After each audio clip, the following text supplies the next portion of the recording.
What's up? What's up, everybody? Welcome back to TD Fans Talk, home of the real Miami Dolphin fans, guys. Don't forget to check me out on Twitter at TD Fans Talk, Instagram, TD Fans Talk, and you can also check out some of my content at dolphinstalk.com, guys. All right, guys, we're going, man, just got punched in the face. 15 people already in the room. Oh, before me, actually. Man, that's weird how that works. I don't even hit live, but I guess whenever I load and get ready to go live, it all shows up. That's all good, man. Shout out to everybody in the room already, man. So I was supposed to go live right away until I saw the notification that Rosen and Fitzpatrick were having press conferences. So I decided, hey, let me see what they got to say, if there's anything new. Nothing special. Just good stuff from both guys talking their stuff. But nothing crazy special, nothing out of the ordinary. But we're going to have a conversation about this quarterback competition, quote-unquote competition.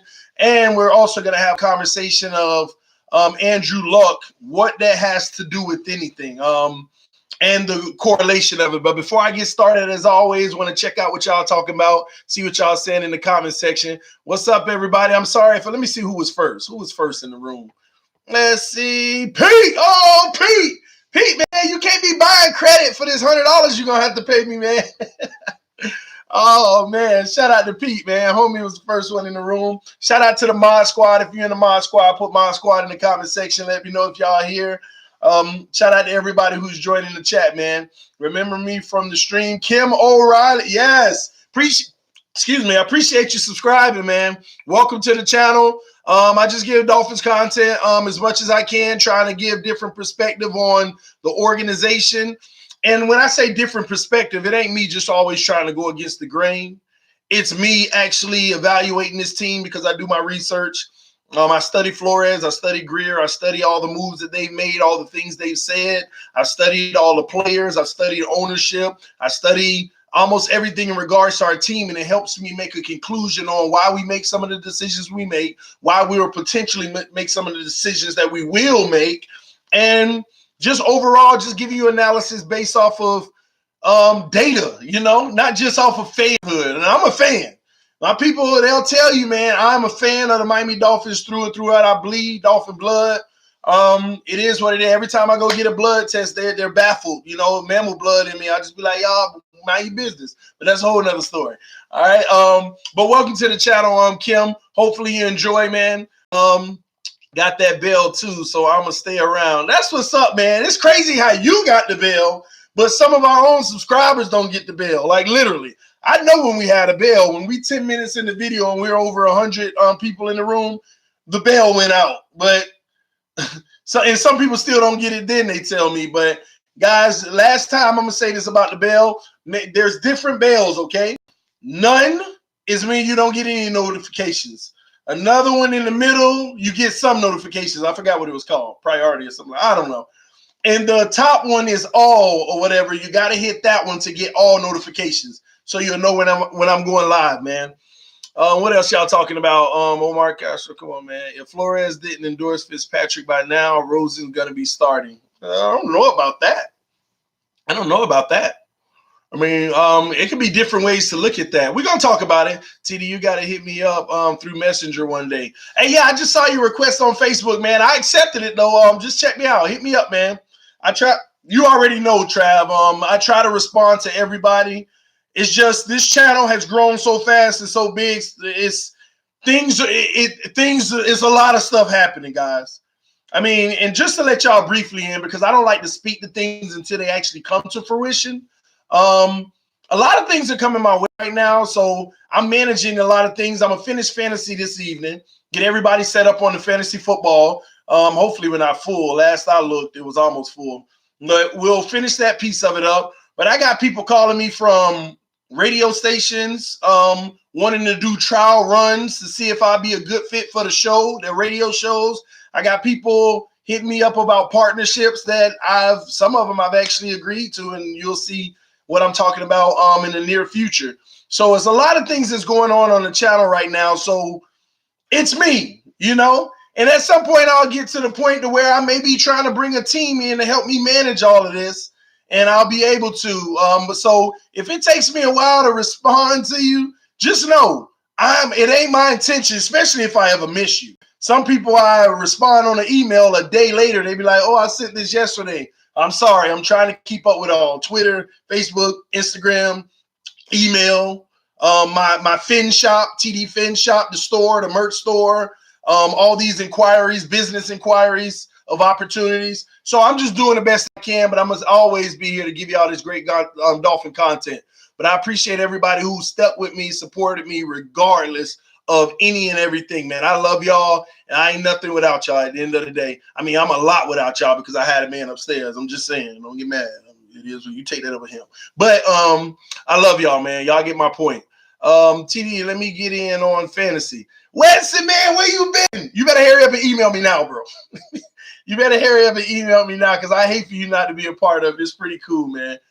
We got a money league and a regular league. I ain't really all into the money league, but people want it, so I'm going to give them a platform to enjoy themselves among each other for sure. What's good, TD? I'm great, Mike. Appreciate you, man. Weston was snitching. Weeson was snitching. What are y'all talking about?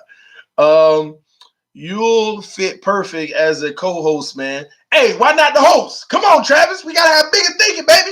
Big thinking.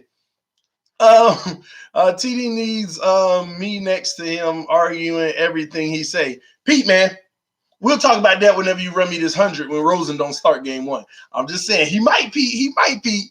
Hey, I tell you what, Flores and Greer's made this a little. We don't know, but we're gonna find out, man. Look at Doug in the room. Shout out Doug.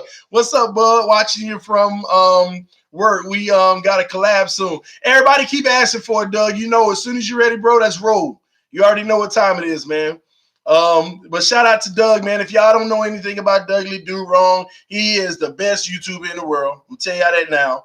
Y'all go check him out, man. Y'all make sure y'all hit his subscribe button. This guy literally, he's a legend. He don't like to be called a legend, but he don't get any say over here on the channel on me calling him a legend. He's a legend, y'all. Y'all make sure you go check the man out. He's awesome, man. Great guy, by the way. Great guy. Put football aside, put the channels aside. He's definitely a great guy, man. So y'all make sure y'all check him out, man. I love him.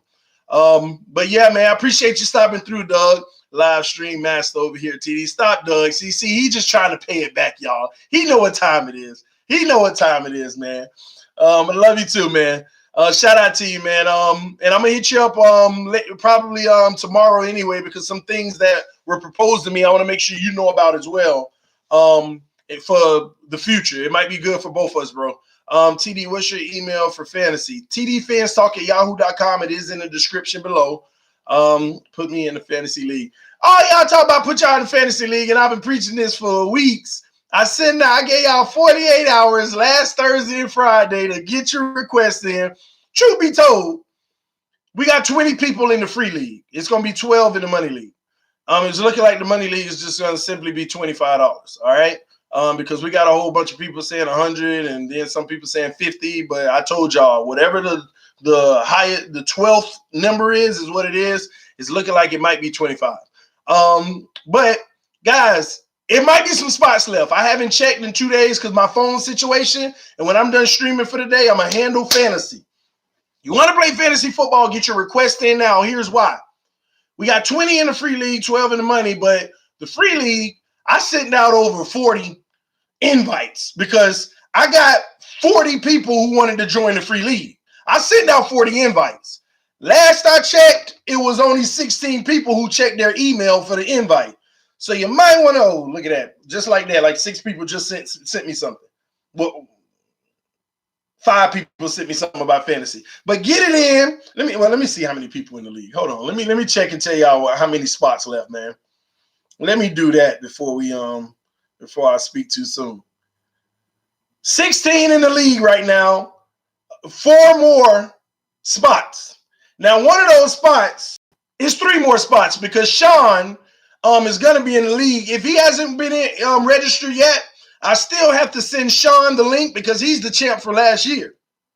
If it was 20 people in here already, I would remove the last person to make sure Sean was in because I can't let somebody be coming over on my fantasy league, winning the championship, and I don't have a crack to win it back from them. No, it ain't going to happen. So we don't have 4. It says 4, but we got 3 left. You better send me the email. Now, I'm going to give you a little hint because you're watching the live stream. And if you're watching the live stream, you got an advantage because you hear right. I'm sorry for those who work during the day and do all this and that. I'm sorry, but I gave y'all a chance last week. So the people on the stream right now, you got an advantage, all right? Here's what's going to happen. I'm going to send the invites and keep sending them and keep sending them. At the end of the day, around maybe 7 p.m., it might even be sooner, but no later than 7, those invites going out. When people fill those spots, they fill those spots. Now, if I look up and there's still that much more interest, I might start a whole nother league of 20. Now, the rules will change. If I do a league of 20 and 20, what will happen is the winner of both leagues, I'll make the prize even bigger. And what will happen is I'll let them have a playoff challenge. Like during the playoffs, I'll let them battle it out within each other. A playoff challenge to win even bigger prizes or something. I might do it, but right now I'm just really on this 20, all right? But anywho, let's go ahead and get started, guys. It's time for we got to talk about this quarterback competition. And yeah, I see y'all emailed me. I got you, Wes. And not only the quarterback competition, but how in relation to Andrew Luck, all right? Why not? We'll start with Andrew Luck. Can somebody in the chat section tell me why Andrew Luck retired? Because I want to make sure I ain't off here. Sometimes it's better to let people spell it out themselves, the point you try to make. Don't try to make it. Don't try to make the point. Sometimes ask open-ended questions to let them spell it out themselves. Why did Andrew Luck retire? His body is beat up, true. Mental, true. Didn't have health insurance. Oh my God. See, people may not understand that comment may not have health insurance, but Chris Sharp, I can tell you pay attention during these live streams. I used the analogy of a hailstorm the other day to explain a process, to explain something, and you're spot on. He didn't have health insurance, okay? Tired of the pain and rehab. I mean, what's giving him? Why does he have pain in the first place? Mentally drained from injuries. Why was he injured in the first place? See, we're going to get down to the root cause here. Why? Why? Too many injuries. Why? Why did he have too many injuries? He retired to work for ICE. Oh, Lord. Never played a full season, injury prone. Oh, okay. Why was he injury prone? Because that's a debacle there. Hold on. We want to call this man injury prone. So you mean to tell me if a team invests in a player on the O-line, invest in a quarterback, but don't get him protection, and that O-line is getting him all kind of injuries, he's injury prone now? Y'all get my point here? I don't want to hear the injury prone. Because everybody's injury prone if we're going to say that. He got hurt after every season, TD. How? How did he get hurt? And everybody in this comment section is about 90% correct. O-line. O-line. This man came into the league getting murdered. This man came into the league with no protection. They waited till he had a major injury to say, let's go start investing in his protection. And they put a lot of money in the O-line, but he still was getting killed, but it was better, but he still was getting hit. O-line. Andrew Luck said in his press conference some very valuable things that should teach the Miami Dolphins a lesson and teach people a lesson. That life with his family is more important than a game to some strangers. He said some strangers. And he had the right, and I'm so happy he had strangers. You know why? It's one thing if that fan base showed love and they appreciated everything that he did. It's one thing if they showed love and appreciated everything he did, regardless of retiring, they would have said, you know what, we understand, Andrew. Thank you so much for what you did. But that ain't what they do. They attacking this man. They burning jerseys. I read a tweet earlier that the guy was on a radio show talking about they should sue him for fraud and all type of crazy stuff. These Colts fans are mad. But But the problem is, why do we always get mad at the player and blame the player? Was it Andrew Luck's fault that he was getting abused every year? Y'all let me know in the comment section while I sip on this water, because I could be wrong. Let me make sure y'all. Was it Andrew Luck's fault he was getting abused every year? Was it his fault he was taking those vicious hits?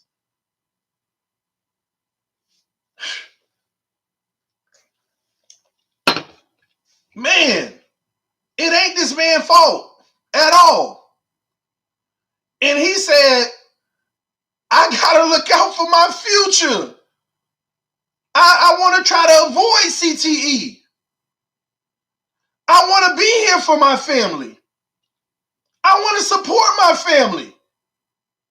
We all sit behind these computers and behind these TVs and demand so much from these players, and we ignore how violent this game is.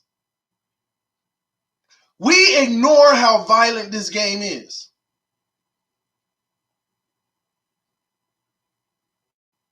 We ignore it.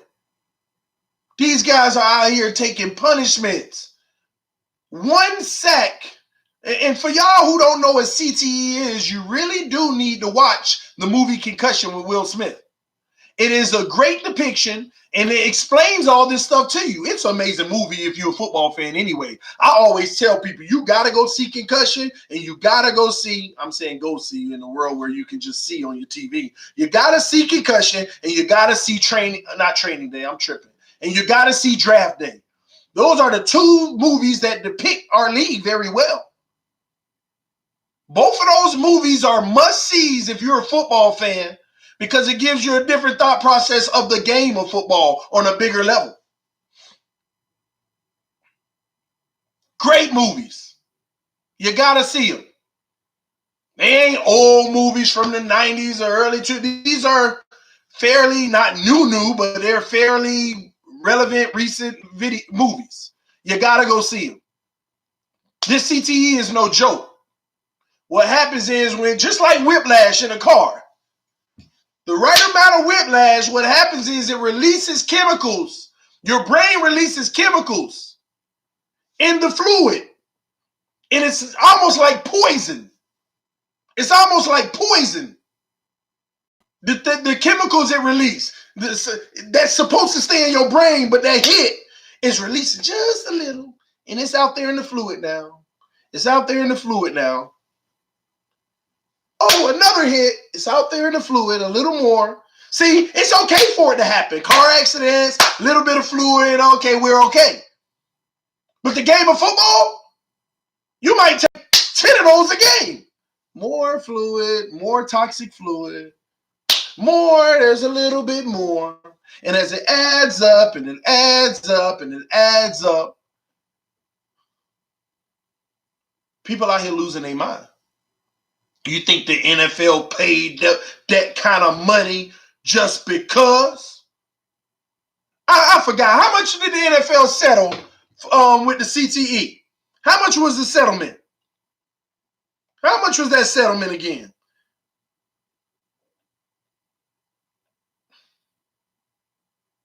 Let me see. NFL settlement amount.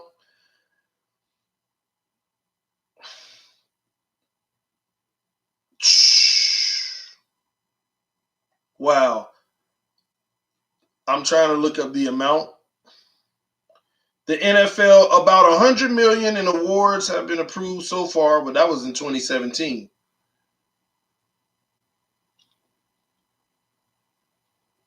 Wow, look at this. These are here facts, guys. Wow, this is staggering. Man, listen, watch this.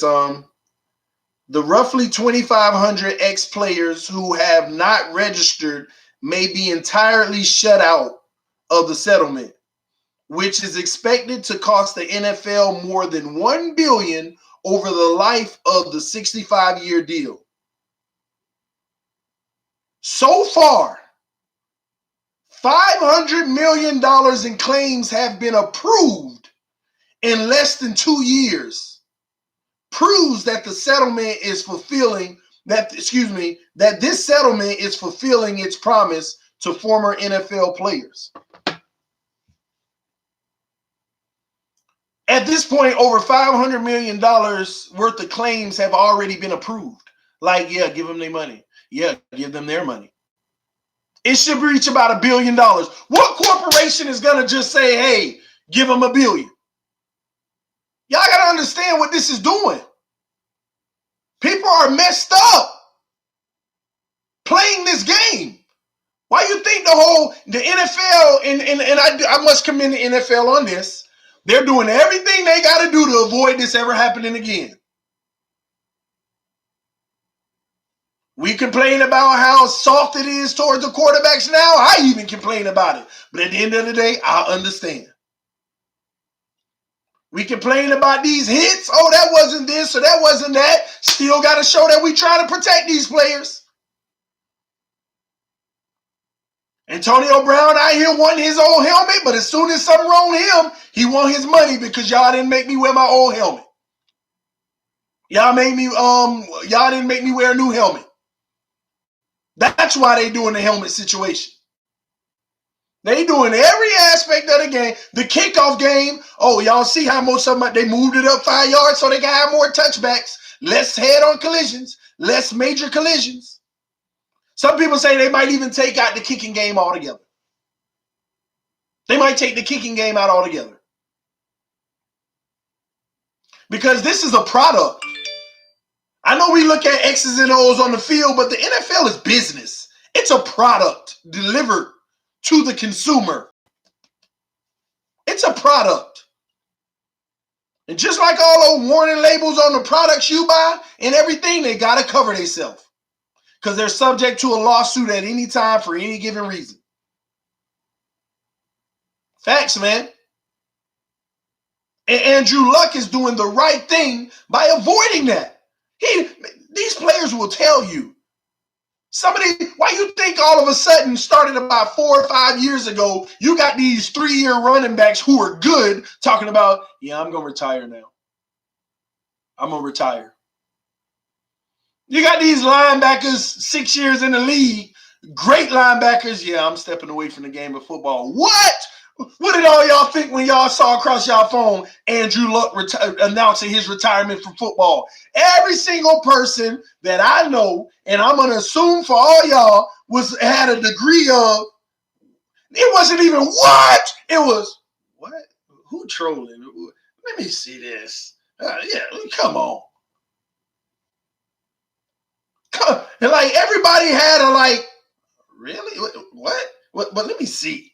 It wasn't a shocker because it was so baffling that it was like, I can't be shocked because something like this, you have to question if it's true. Immediately, everybody, you got to even make sure it's true first. Hold on. And as you read more, well, maybe there's a rumor somewhere, people running with it. And you read more, you're like, what? Andrew Luck retiring? Are you kidding me?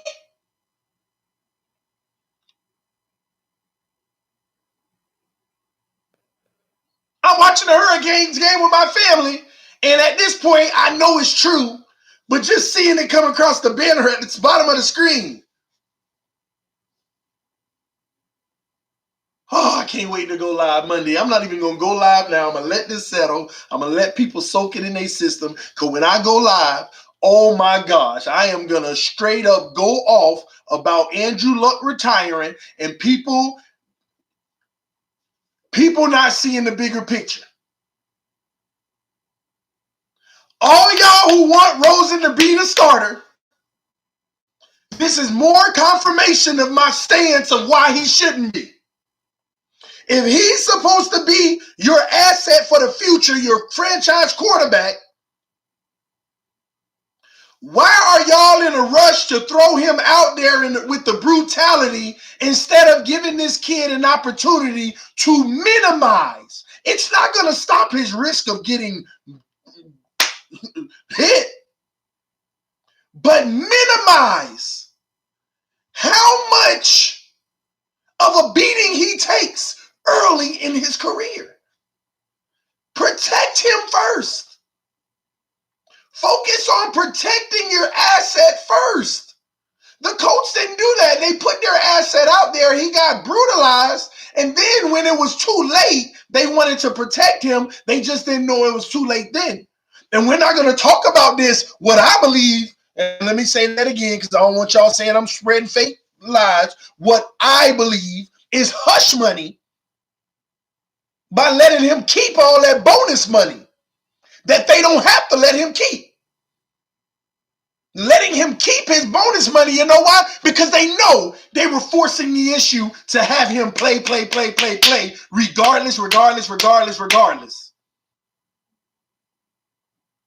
regardless. I don't know. I could be speculating, but to me, it's hush money. So they don't get a lawsuit. Because I can almost get, I can't say the word guarantee with the opinion, but I can almost feel good about telling y'all that there has been times where he felt like he was hurt and in pain and he didn't want to go and they were pushing him and he said, ultimately, I'll go because you're asking me to, but this ain't right.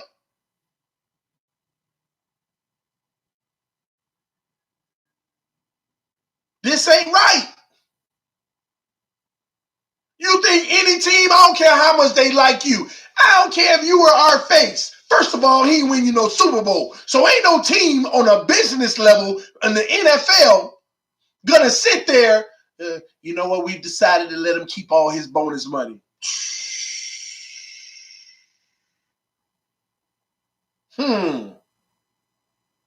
Interesting. Interesting.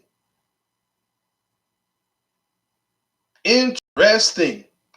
And y'all always know TD don't mind telling you I might be wrong.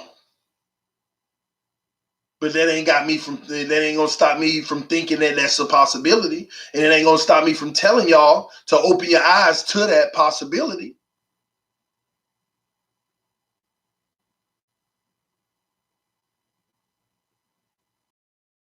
Keep your bonus money. They know what time it is. They know they subjected him to punishment. They wanted to sacrifice. See, they think that this NFL is the old school NFL. They want those players to sacrifice their life. Now, don't get me wrong. But what you got to understand, it is the player's choice. But they push you to sacrifice your life. Give it all up. You need to fit that gap and take on that lineman. Hit it hard.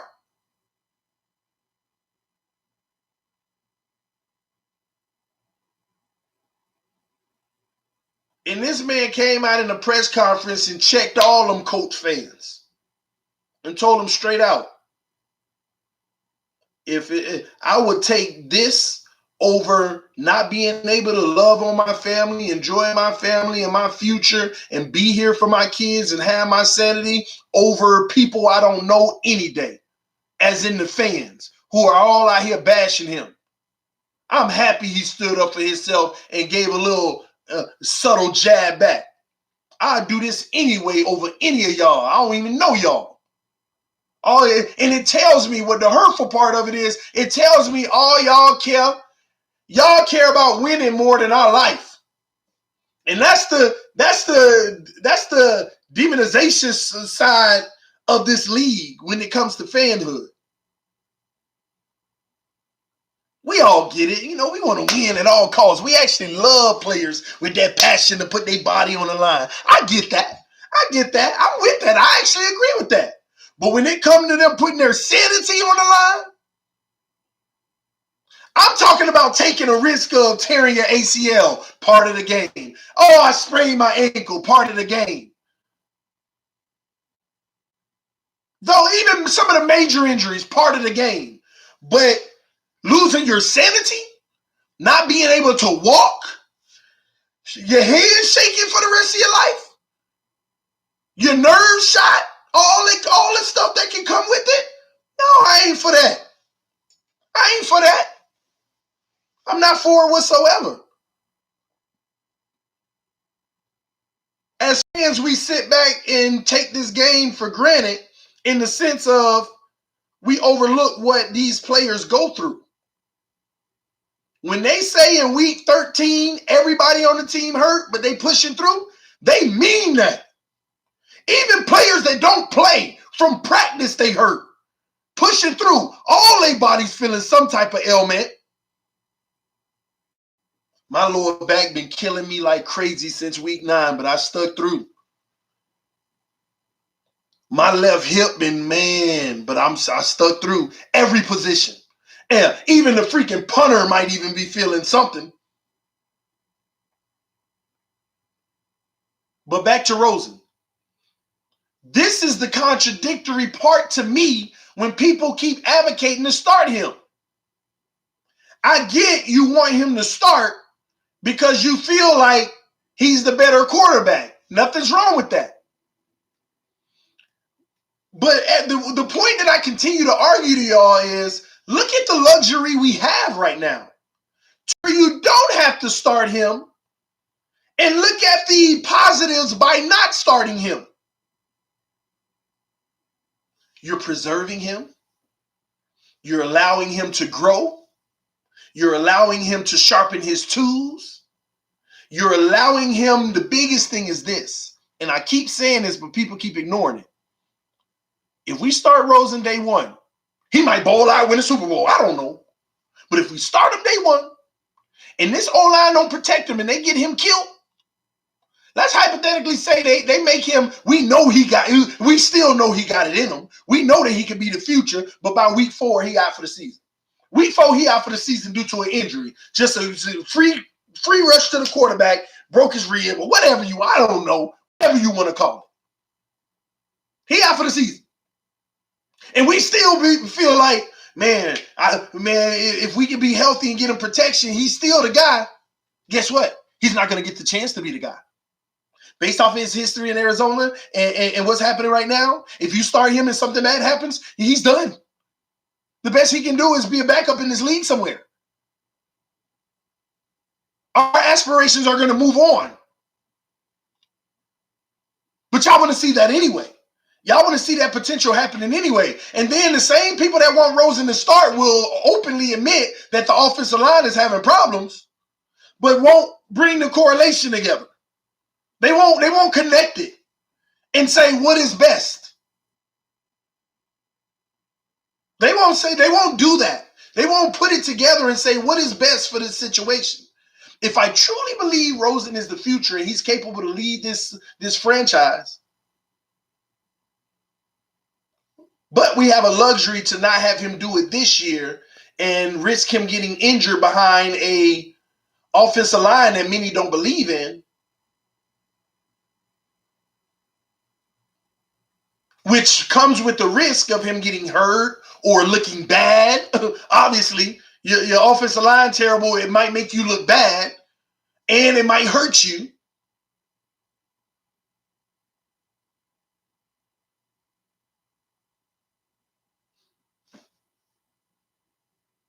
Why not ride out with Fitzpatrick as you're improving that O-line, as you're putting the team around him? Why not? Rosen shouldn't need to be protected. He's no rookie. Y'all see what I'm talking about? And I ain't talking about the person who wrote it, but it's statements like that. Rosen shouldn't need any protection. He's not a rookie. Every quarterback in the league need protection. What are we talking about here? Do they protect Tom Brady? See, some of y'all want to come out with, no, Tom Brady just that good. That's where the disconnect is. Y'all think quarterbacks are that good to where the protection don't matter. Not y'all, as in, y'all get my point. Some people think that if you are that good of a quarterback, the protection shouldn't matter. Ain't these the same people that said draft Tua and then look what the Raiders did the other night?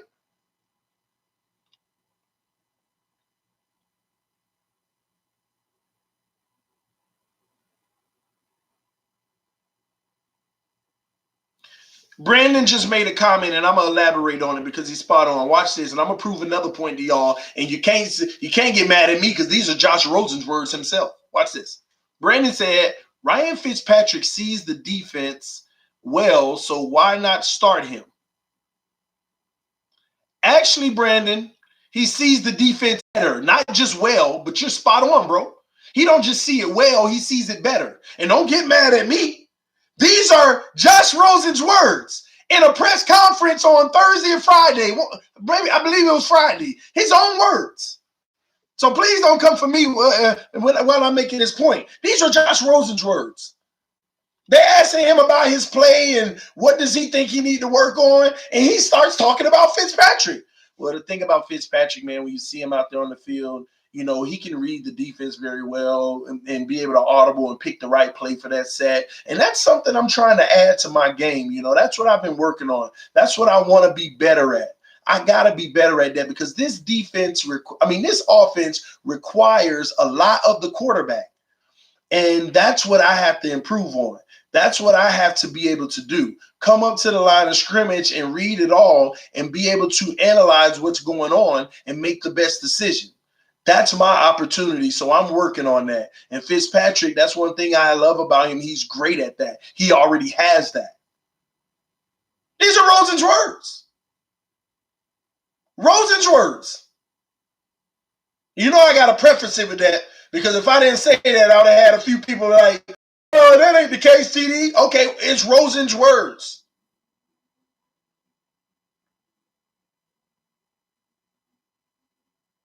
Rosen's words, man. So what am I supposed to derive out of that? I know you said that, Rosen, but forget all that. It doesn't matter. I'm just supposed to ignore that? No, you don't ignore that. You listen to these guys, what they have to say, everything they have to say. That's when I get what we want to happen mixed up with what is best. What we want to happen versus what's best. That's a problem in humanity. What we want to happen will make us overlook things and have zero concern or care about certain things that we should be caring about because we want it. It's a satisfaction standpoint. Some of you all just have this craving satisfaction to be right because you say Rosen should start. So on day one, if he starts, I told you. I'm not sitting here with I told you so if Fitzpatrick starts. I told you. It's just a simple matter of this is what makes sense. And if you continue to call me nuts, you're calling Flores nuts and everybody else. We're so caught up in what we want to happen versus evaluating the whole picture of what actually should happen. Because again, it's really a situation of anxiousness. We've never had patience. And it ain't our fault. It's our organization's fault. They did this to us. They did this to us. It's been freaking almost 50 years since we won a Super Bowl. It's been 20 years since we had a quarterback that everybody could be proud of. They did this to us. So I get it. But I'm asking some people to recognize that they did this to us. It doesn't mean that we still need to follow down the same path in our thought process. Because now, since they did it to us, as a fan base, we're doing it to ourselves. That's how bad it's gotten. The franchise did this to us, and that's not our fault. But now we're doing it to ourselves. And some can say that's not our fault either. It's a result of them doing it to us. But wake up. Wake up. Notice what's happening. Notice what we're doing to each other. I mean it when I say we're the most divided fan base there is. The most divided. Because it's one thing when you got a 70-30, that's divided. But when you got a 50-50, oh, it don't get no worse than that. Half you believe this, half you believe that. It don't get no worse than that. It don't get no worse than that. See, when you're in that perfect spot of 50-50, you can't even see the healing in sight. You can't even see where we can get to a better place in sight. But you know who's going to bring us to that better place? Greer and Flores. You know why? Because they can care less about what any of us have to say. They know what time it is. They're going to revamp everything the way it should go. They're going to take all the punches and jabs that come along the way. Oh, if they don't start, like I see on Facebook, if they don't start Rose and Flores, it's stupid. They're going to take all that along the way. Why would they let TJ McDonald go? They stupid. They're going to take it all. Because they ain't stupid. They know that when we win, when we hold that trophy up, they're going to smirk. They ain't gonna say I told you so. They ain't gonna do none of that. They gonna smirk and keep letting y'all question that. See, they gonna hold the trophy up. And the team that got the trophy, the next year they probably gonna release like 3 of the biggest impact players that helped us do it. And y'all gonna go back to questioning. Then they gonna hold the next one up. Jeez. They don't care. That's why I got all the faith in the world that we gonna be just fine. Cause we finally got people in the office that can care less about what everybody else that don't know football according to their standards. They can care less about what you got to say.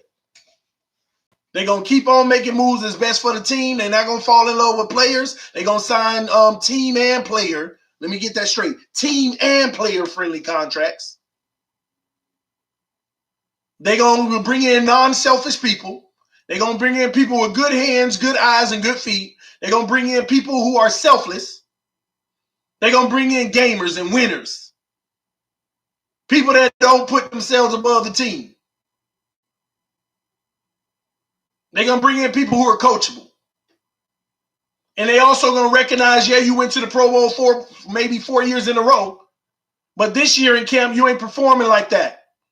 We got to move on. So when everybody starts saying, man, this man went to the Pro Bowl 4 times in a row, how can we let him go? We ain't worrying about all that chatter. We know what it takes to win. That's what they're going to do. That's why I got the faith in this team. That's why I had the faith that I had. Truth be told, half of our defense been missing. Why have they looked so sharp? Half of our defense been missing. Why have they looked so sharp? TJ McDonald ain't been out there. Veteran, who is a good player. Rashad Jones ain't been out there. Veteran, Pro Bowler, great player. Kiko ain't been out there. Veteran, very solid player. Some of the tenure ain't been out there, but we still done been looking good on defense.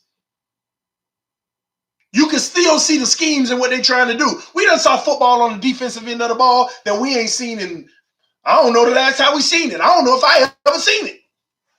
We done saw schemes. For 20 years, we've been running bases all day, every day. Base, base, base, base, 4-3, 4-3, wide 9, 4-3, 4-3, 4-3, wide 9. Now we got one defensive tackle on the ground, 6 guys standing around. You don't know who coming. You got 6 on the offensive line defensive line looking like they about to blitz. Oh, it's a 2-man rush. When the last time we seen schemes? And it's working.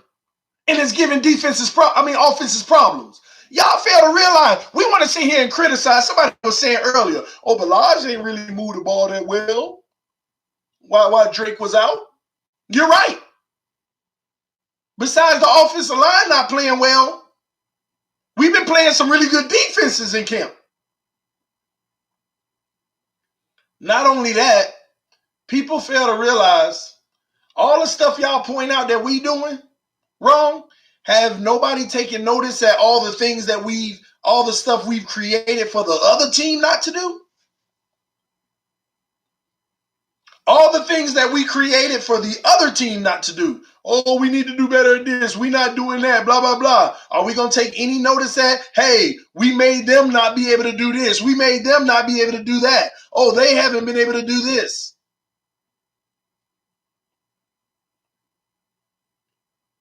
You got to look at the whole spectrum, man. And the beautiful thing is, regardless of the O-line play, regardless of all the penalties here and there, if you really look at this team as a team, see, there's more than one facet of the game. We just want to look, oh, the offense ain't moving. We need to start Rosen, or this and that, and this. As a team, we're playing winning football. We're playing winning football.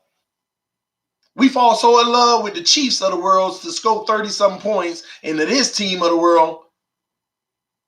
We're playing winning football. We're stopping the other team from scoring.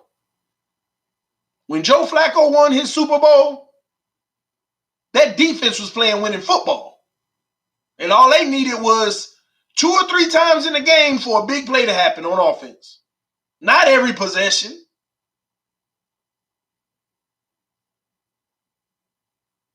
we're making our a lot of people are making their analysis of this team based off of right now. I make my analysis based off of the big picture, what we're trying to accomplish over time. And I tell y'all, in my opinion, we are A1. We are making amazing decisions. Great decisions. Great decisions. Phenomenal decisions.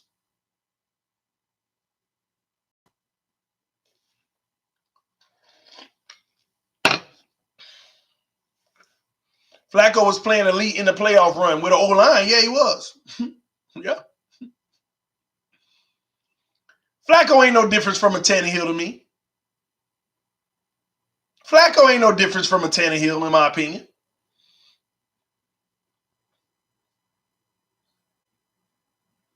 That's all. But as soon as Flacco got his new deal, the one that he earned, as soon as he got his new deal, he was an afterthought.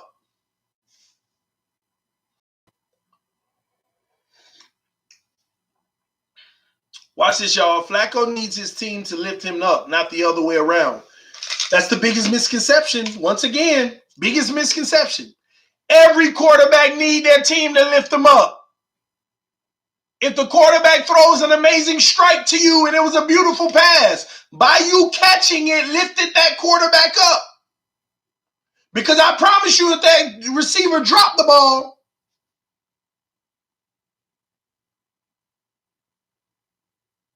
then that quarterback ain't who y'all think all of a sudden. Every quarterback needs their team to lift them up, man.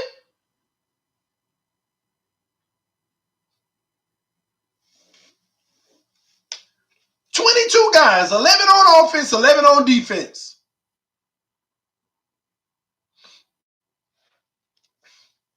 Tom Brady threw for 505 yards in the Super Bowl. If you was in Vegas before the game and they had a bet that said if Tom Brady throws 505 yards in the Super Bowl, if he loses, every dollar you bet, you would have probably made $1 million. If you bet $1, you would have made $1 million. But why did they lose? Because the defense couldn't stop them. Stop the other team.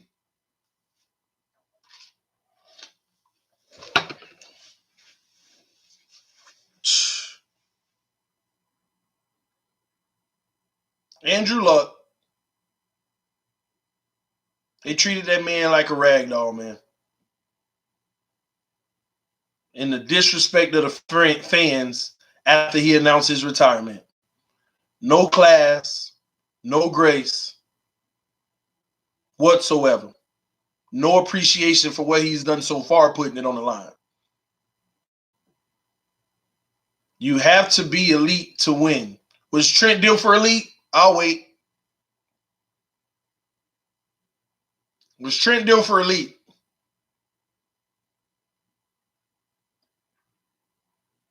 And Dan Marino was elite. I'll wait.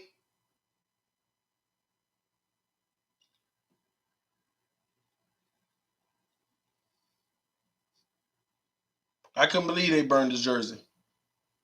Andrew Luck, man. Yeah, a good one, Finsanity 5. Is Eli elite? I got a sip on that one.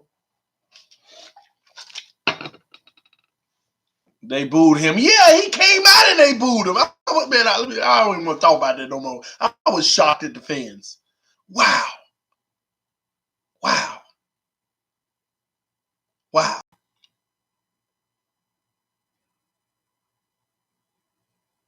There's a reason why Fitzpatrick has been on more teams than I could count. I don't want an old mediocre quarterback when we have a young quarterback that's only going to get better. Bubba, you got to give him the chance to get better first. What good is a young quarterback that's only going to get better if you put him right out there and he get abused and then his future's done? See, every quarterback's going to take hits. Because some people are taking this the wrong way. Every quarterback's going to take hits. Every quarterback's going to get hit. Every quarterback's going to get abused.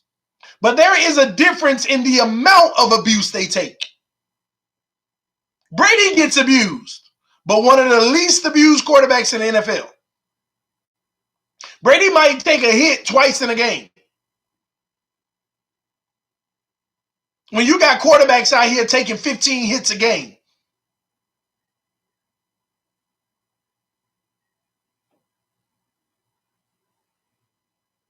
Eli good, says his career. I agree with that.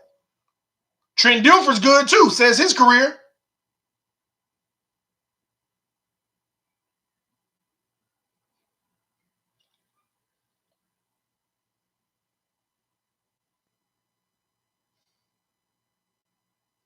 We all know Brady is elite. I want to be Super Bowl every year. We need an elite QB to do that.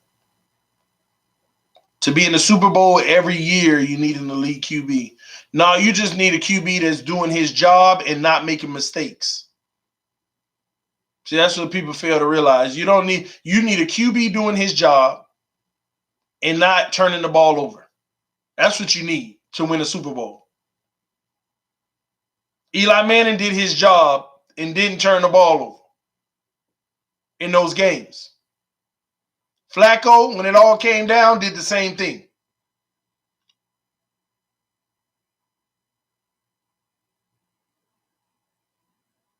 TD, I disagree with you a lot, but I agree with you about Rosen and Flores. TD, imagine Aaron Rodgers playing for us. I could imagine it. It'll be like every year Aaron Rodgers played after he won a Super Bowl. Think about every year, all Aaron Rodgers years after the Super Bowl. What did it amount to?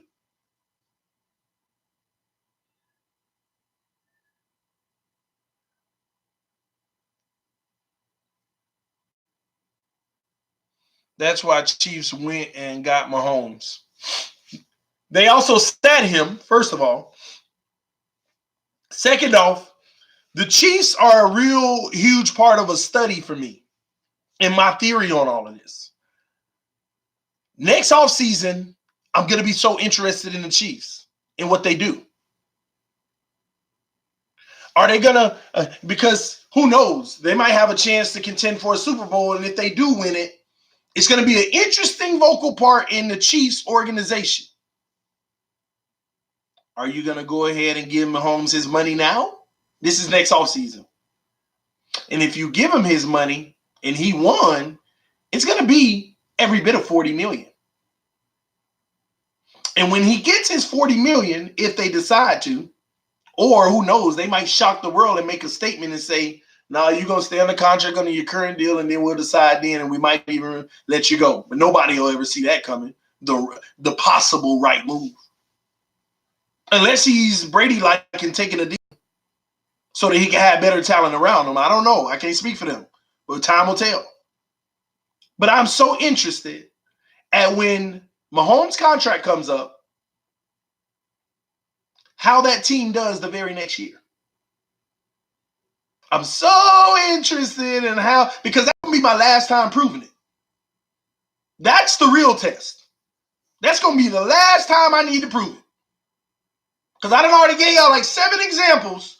Cam Newton, RG3, all those guys that came in at that same time. I already proved it. But Mahomes is going to be my more recent proof of the same exact thing happening. Just like Russell Wilson. Just like Russell Wilson. First year in the league. On a rookie contract.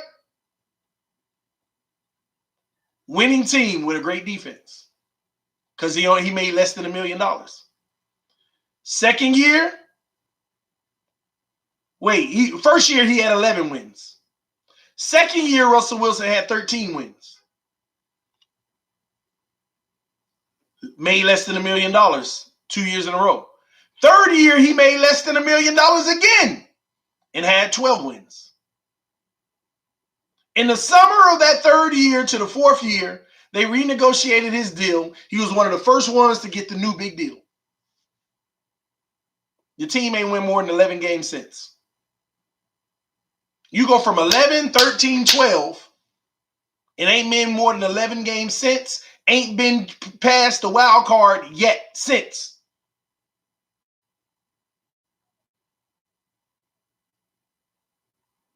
And if they do that for the next 10 years with Russell Wilson, is that what y'all would be satisfied with if you were a Miami Dolphins fan? I'm curious of that. We found our franchise quarterback. First year, he wins us 11 games. Second year, he wins us 13 games. The next year, he wins us 12 games. Then we give him his big deal, and every year, the best we can do is make him wild card and lose because we gave him the big money. Are y'all cool with that? I'm just wondering. Because as soon as he got his big deal, every stage of it, when he got his first big deal, we can't afford the Legion of Boom anymore. One by one, exodus, one by one, exodus. Now he got an even newer deal.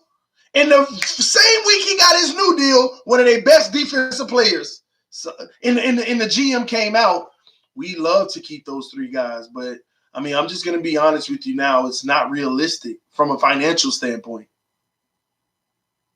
Why do you think they waited to the last day to give Russell Wilson his deal? They were literally debating it.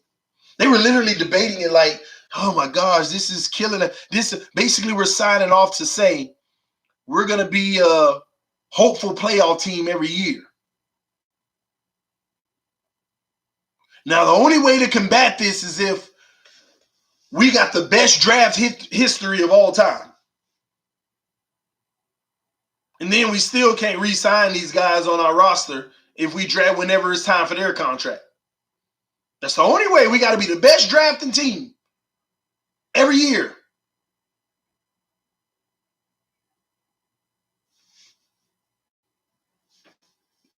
I always scream, yell, however y'all want to put it on this channel.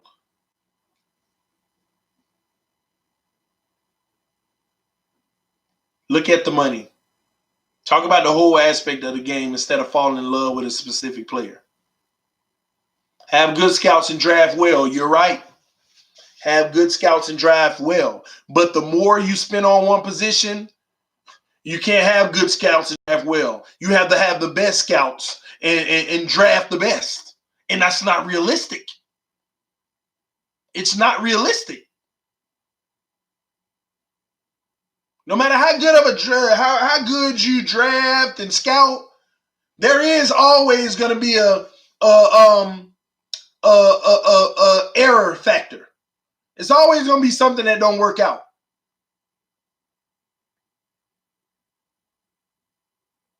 Ron, you spot on, bro. We have drafted well the last 4 years. You're right. And nobody know about all this talent that we've drafted. They're ignoring it, but that's fine. They're about to find out. They are about to find out.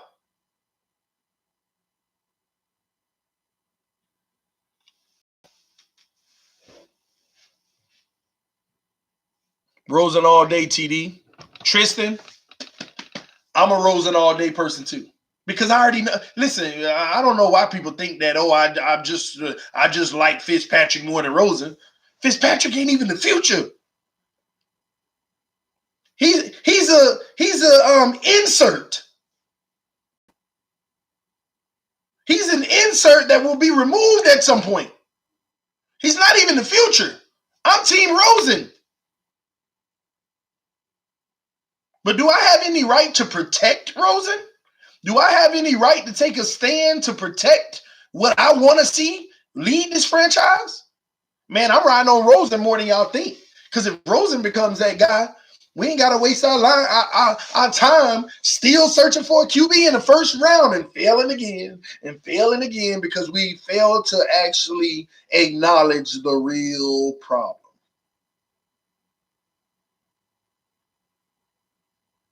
We failed to acknowledge the real problem. Don't care who you bring in these doors. They might show a little magic here and there and good things here and there. But let me tell you something. If your old line can't do their job, it doesn't matter. It doesn't matter. It does not matter. Then and people don't understand how an offensive line can cause you to misdiagnose several things. Think about the typical fan. If you got a terrible O-line, man, we need a better running back, man. This guy can't get out of nothing. Is that not what we say?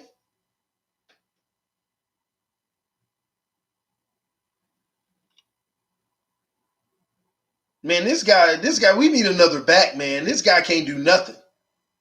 That's what we say about the running backs when the O-line is trash.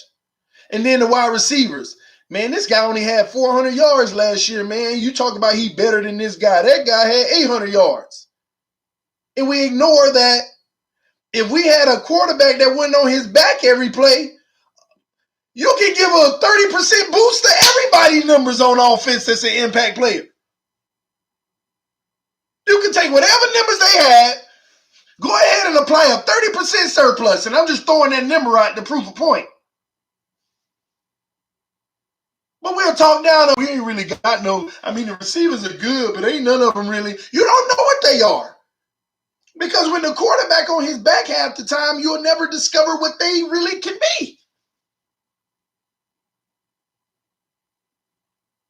Man, the quarterback pocket presence is terrible. See, everybody got happy when the offensive line. Let me say this. Everybody got happy when the offensive line played a little bit better for Rosen. Oh, look at that pocket awareness. He stepped up, went outside. Look at that pocket awareness. Where was the same pocket awareness in game one when he was getting sacked all over the place? Which goes to my point. You have to have a pocket to have pocket awareness. In the first game, they wouldn't even get him in a pocket. In the second game, he had a pocket that he could actually step through a lane. You got to have a pocket to have pocket presence. That's why when I argue with people about Tannehill's pocket presence, he ain't had no pocket.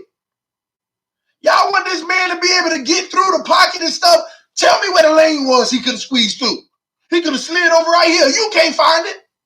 Now, all quarterbacks, yeah, he could have did this, he could have did that. But we talking big picture here.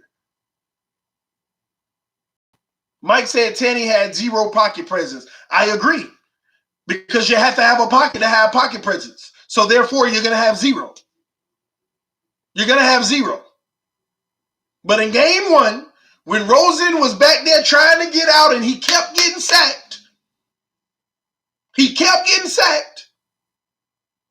How does it sound if somebody say, man, this man ain't got no good pocket presence? We would defend it then. Man, what do you mean pocket presence? He does. The O-line just ain't giving him a pocket. That's what y'all would say for the guy you want. We'll say that for the guy you want.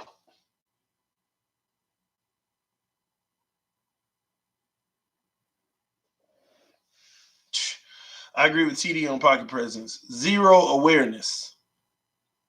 You got to let me know which one you talk about, Mr. Ojo. He didn't have any anyway.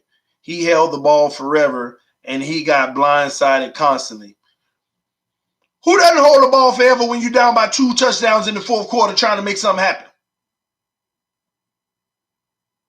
Because I guarantee you, in the same situation, since he didn't have... Oh, hold on. Well, that would imply like he had time to throw the ball. He holds it forever would imply like he had time to throw the ball. I ain't going to comment on that because we all know that ain't true. All right. Little late to the party, but Georgie boy is here. What's up, TD? I'm good, George. Shout out to you, homie. Tanny ain't starting. We know he ain't. He wasn't going to start no matter what. The coach tried to make sure there wasn't no controversy. But if you go look at the fans, some of them are literally saying Tannehill is actually playing a little better than Mariota. But that's their decision. Fitz has better pocket presence than Tanny also. Maybe. Tannehill sucked. Okay, nothing's wrong with your opinion. 2 seconds is not enough. Hey, that's according to some people, Christopher, that's holding it too long. Pat Mahomes. Yeah. Pat Mahomes is a good example. Same guy in the AFC Championship game who Flores brought that pressure on. and took all those massive sacks in the first half. 2 9-yard sacks, might I add. I use the same example with Patrick Mahomes. Everybody say, man, we need a guy like Mahomes. Look at this pocket presence. I pulled the film up on Mahomes. And first of all, sometimes Mahomes will run out of the pocket when nothing's even collapsing. 1 second, 2 seconds. Let me go. That's that Vic type thing. Nothing's wrong with that, by the way. I don't think nothing's wrong with it. But the problem that's wrong with it is the people who say, look at his pocket presence. He gets out and go get it.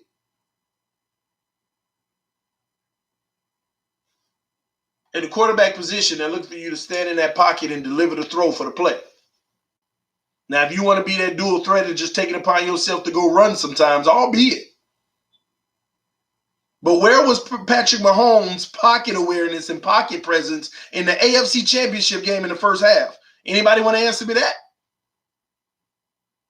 Where was it then? When they actually set that fire to him?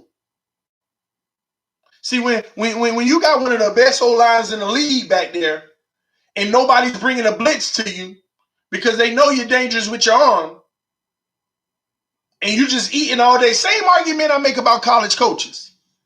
Same argument I make about college coaches of why I'm not high on Tua.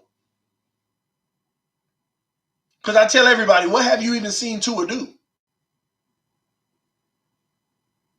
And this doesn't take anything away from the young man, but he got the best offensive line in college football, many can argue. He got the best weapons from a running back game and from a running game. Let me not say running back game, but a running game and great receivers. He got all day to throw the ball. He played 12 games a year. 9 of them are cakewalks. Yeah, the conference tough, but he's full of a roster with 5-star players. But we want to say he's elevating his team and not that everybody's elevating each other. All 5-star players. Tua is great. He probably is. But he played with all 5-star players. And 9 games out of 12, he playing against 3 stars or better. And he got all day to throw the ball. And then I see him in a national championship game playing against Clemson. And they bringing that house to him. And all of a sudden, he don't look like the same Tua that everybody raving about. Tua's arm talent can't be denied. Do y'all realize how good quarterbacks are? Do y'all realize how good some of these quarterbacks are with arm talent? But if it was just about arm talent,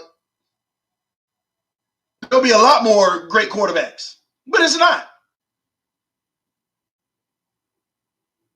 See, arm talent is the ability to throw the ball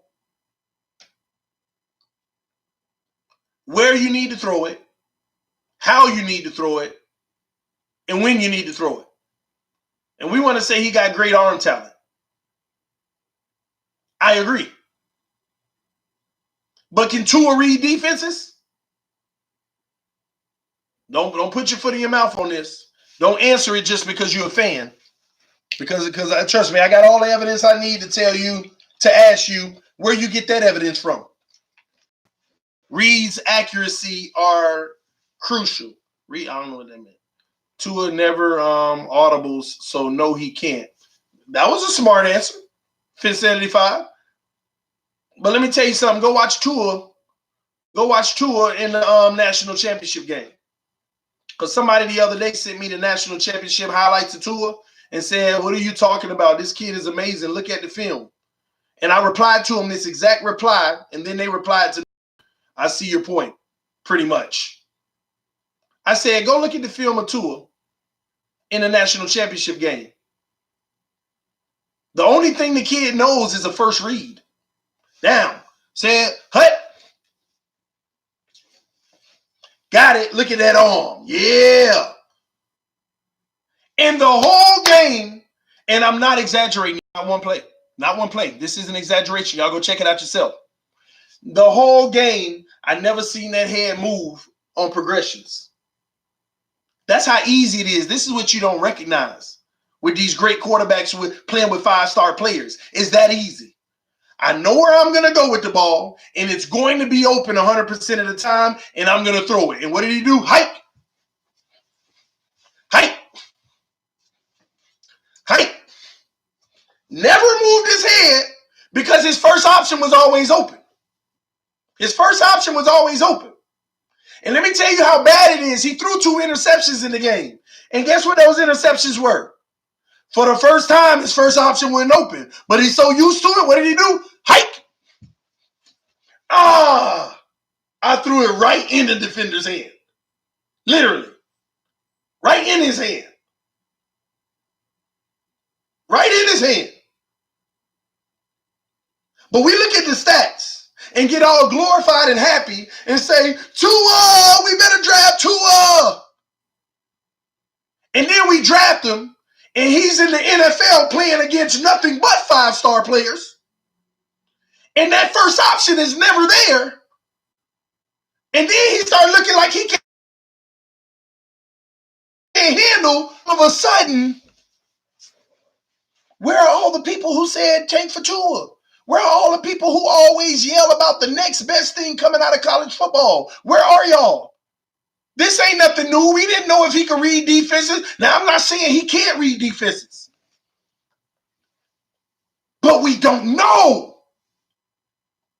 Why are we automatically checking the box as if he can? That's the problem I have. That's the problem I'm having. We check boxes on guys that shouldn't be checked yet. Not saying he can't. He might turn out to be the greatest of all time. Oh, man, look at him at the next level reading these defenses. We didn't see this in college because he didn't have to. But, man, I'm proud that I was worried that whether he can or not, but he's showing up. That might be the case. But can we stop giving a check in a box as if we already know? The way that we scream about drafting people, you want to know. We should find that out first. You got to find this stuff out first before we tank for Tua. And the people with the tank for Tua is listening to the mainstream media sell him as being the next biggest thing ever. Just like the mainstream media sold you on Lonzo Ball in Los Angeles. Lonzo Ball. Kind of play. Shaq shoot a better free throw percentage than Lonzo Ball. Kidding me. But they sold him on him. And you still got fans who are raving about him and feel like, oh, now he get his shot. Can y'all tell me when the last time the first overall pick quarterback was successful in this league?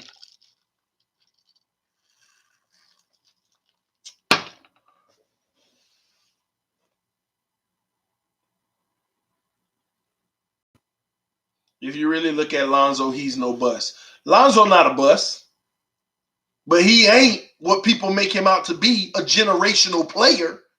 He ain't no bust. He could be a good, solid NBA player. But we're acting like the hype they gave him was like he's coming in to be the next LeBron. Like he's coming in to be rival with Jordan with what he does. Like he's the next Jason Kidd. That's all I'm saying. I'm not calling him a bust. I'm just straight up saying he ain't the hype that you put him at. He's not. Somebody just said golf. Listen, I like golf because he's trying not to make the mistake and he's trying to do his job well. But y'all think golf gonna be that successful if all the weapons around him ain't there? The defense he has isn't there? Y'all think golf gonna be that successful? And when I say golf, I'm talking about the team. Because the quarterback is the team for people. Y'all think that if they went ahead out there and they paid Golf big top money on his next deal, he's going to be that successful? Now, they can maintain a winning team with all that young talent if they keep those contracts low.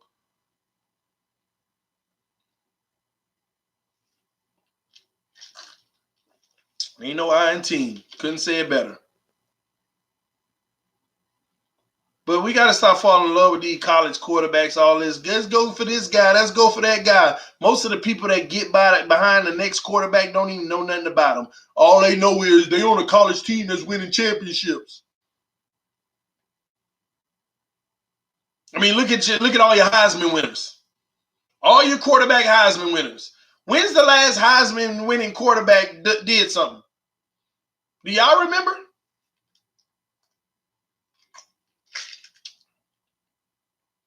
Golf is a better Chad Pennington. I like golf, though.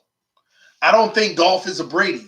But again, I'm all about the above average quarterback who's doing their job and not being the reason you lose. That's all I ever wanted on this team is the above average quarterback that's doing his job and not the reason you lose. You get you one of those, it's good enough. That's all Eli is. That's all Flacco is. Doing their job and not becoming the reason you lose. Not being the Tony Romo of the world. Doing your job, but at the last minute, sack fumble because you literally see the guy right here coming and don't call nothing for it. And not being the end of the game to win it, you back the pass and you throw the pick six that seals it in a tie game. Not Tony Romos of the world, who are good, but always the reason you lose in a lot of cases. Just the above average quarterback who does their job and not be the reason you lose.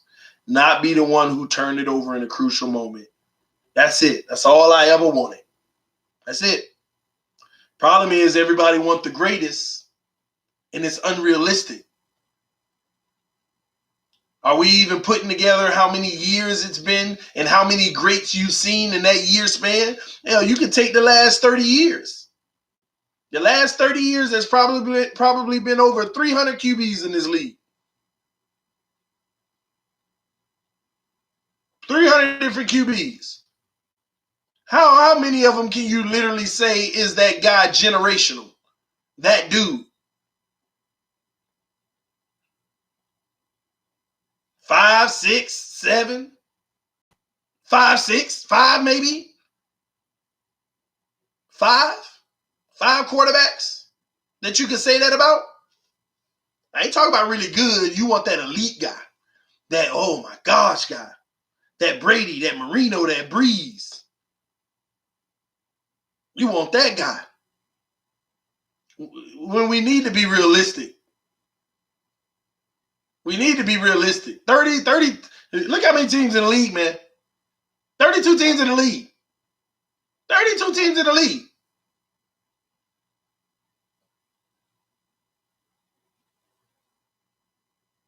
And there's less than a handful of them. Let's be realistic. Just because you don't win a Super Bowl don't make you one of them. I'm talking about the elites. It's probably 2 or 3. And I know Brady and Breeze in that conversation. You can argue the other one. And that's probably one of the biggest problems behind it all. We're looking for that guy when that guy is rare. And the crazy thing about that guy, they started from nothing. Nobody knew who they were going to be. Is Matt Ryan elite? I wouldn't put him in that category, but I do respect his game. I think that front office and them coaches got to figure out what that little niche is that's stopping them from going over the top. I would have assumed that Matt Ryan won a Super Bowl by now, y'all. I mean, that quarterback with the talent that's been around him, I would have assumed that they've gotten one. I mean, technically they were there, and I can't believe they lost that game. But, that sucks. I mean, it's a part of me that make me feel a little Dan Marino and Matt Ryan. Like, gosh, you even got close, but never got it? Ooh, like a part of me like, man, y'all get that man one. But then I'm a Dolphin fan. I don't give him nothing. That could be one we got. I can be stingy in that regard. But come on, man. Come on.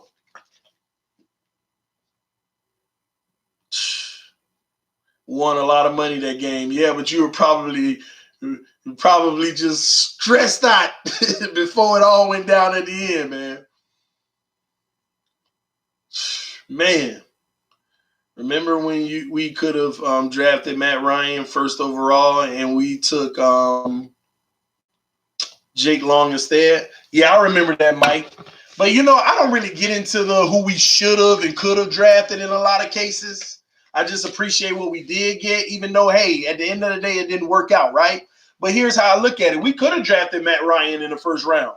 But truth be told, the way things have went for us in the last decade, Matt Ryan might have not have been Matt Ryan if we drafted him. See, we can't forget that factor too. We just automatically think that if we had Tom Brady in the 6th round, that he was going to become Tom Brady. First of all, the incompetent coaches we had would have probably not even seen the talent and said he's a backup drafted in the 6th round. Why would I ever start him over this guy, even if he has moments looking better? He might have never even got his shot had the Miami Dolphins had him in the 6th round.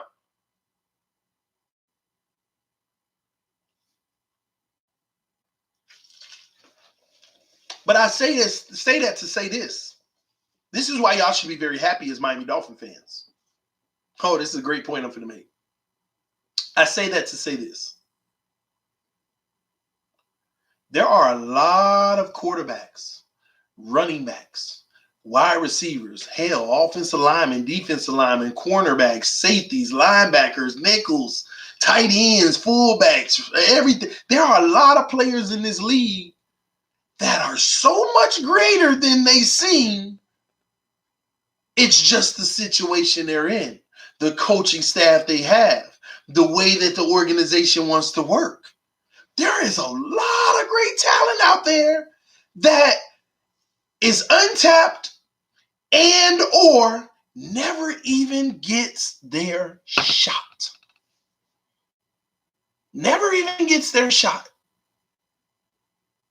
That's why you got to be appreciative of what we have right now in Brian Flores, because he knows that.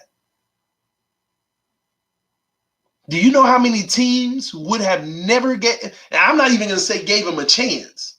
Do you know how many teams that would have brought in a guy like I'm having a brain fart. Our linebacker, I see his name all day, every day, Egwavon. Do you know how many teams would have brought in a guy like that just to already write him in as a practice squad guy? Not even giving him the reps, not having the mentality of, it's a fresh slate for everybody. I don't care if you're a veteran, a Pro Bowler, it don't matter to me. You play, you perform, you show up, you win a roster spot. You play, you start, whatever it may be.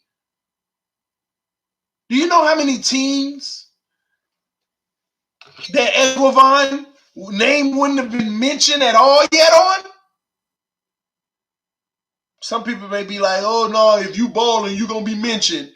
I get that logic, but no. Sometimes things are unfair. Some organizations run things unfair because they got their guy already. You hang out over there with the third units and keep doing well and improve. There's a lot of talent out here. It's where Lemons would have just been a camp body, not even close to making the roster. Nah, Brady will win it anywhere.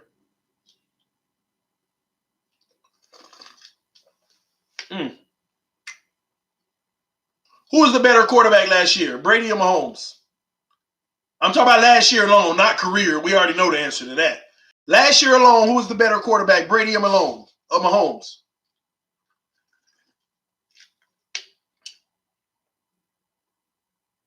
Brady or Mahomes? Said Mahomes.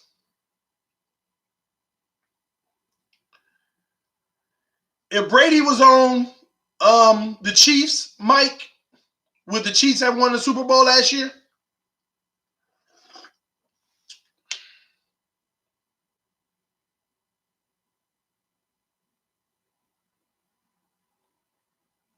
I want to hear Mike's answer.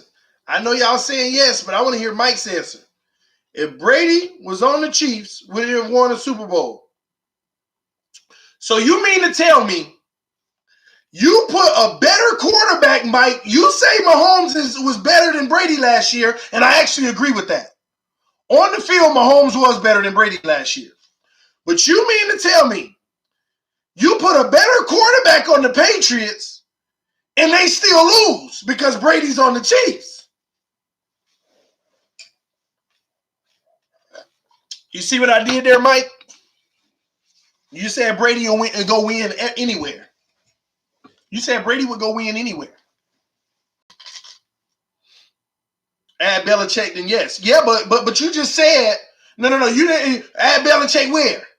No, you just said if Brady went to the Chiefs, they would have won it all last year. You said if Brady went to the Chiefs with Andy Reid, they would have won it all last year. That's what you just told me. I know Brady just wins.